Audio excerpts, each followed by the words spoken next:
l'éducation qui est proposée est symbolique à plus d'un titre, à la fois au titre du futur quartier d'Oulongoar.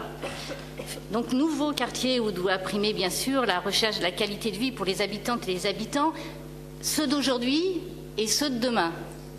Et je crois que les premières concrétisations de ce grand projet d'Oulongoar seront ainsi les fermes urbaines et l'école.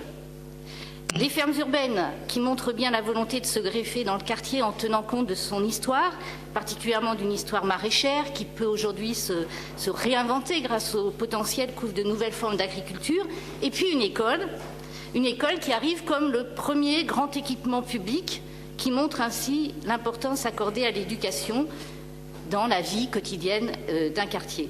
Une école qui intègre à la fois une démarche exigeante dans le domaine de la transition énergétique, et je crois que c'est une question toujours importante mais sensible dans un quartier à fort enjeu environnemental. Une école qui prévoit de s'ouvrir sur le quartier, je pense bien sûr à la salle polyvalente ou bien à la proximité immédiate de l'une des futures fermes urbaines. C'est là où le projet justement prend tout son sens. L'école pourra ainsi devenir un lieu de vie et de rencontre pour les habitants et les habitantes du quartier. Mais ce projet est aussi symbolique au titre de l'éducation. Alors je crois que nous venons de le voir à travers les délibérations précédentes, il s'agit là d'un investissement massif en faveur de l'éducation. Et pour moi, cela me semble d'autant plus important à souligner dans le moment où ça a déjà été évoqué, les décisions gouvernementales et les projets Blanquer remettent en cause tous les niveaux du système éducatif.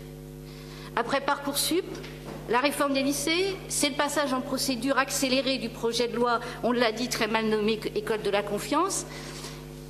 Et sur le fond comme sur la méthode, parce que moi j'aime bien cette formule qui disait la forme c'est le fond qui remonte à la surface, nous disait Victor Hugo, et la forme en procédure accélérée par le biais d'un amendement qu'on glisse comme ça dit beaucoup sur la nature du projet qui est porté.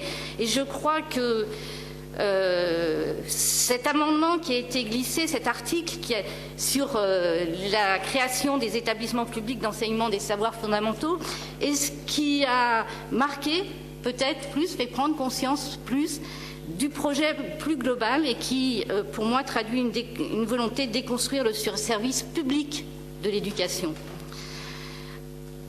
Et je crois que là, il y a effectivement un vrai débat de fond à avoir sur la place du service public dans la construction de l'éducation et de la formation.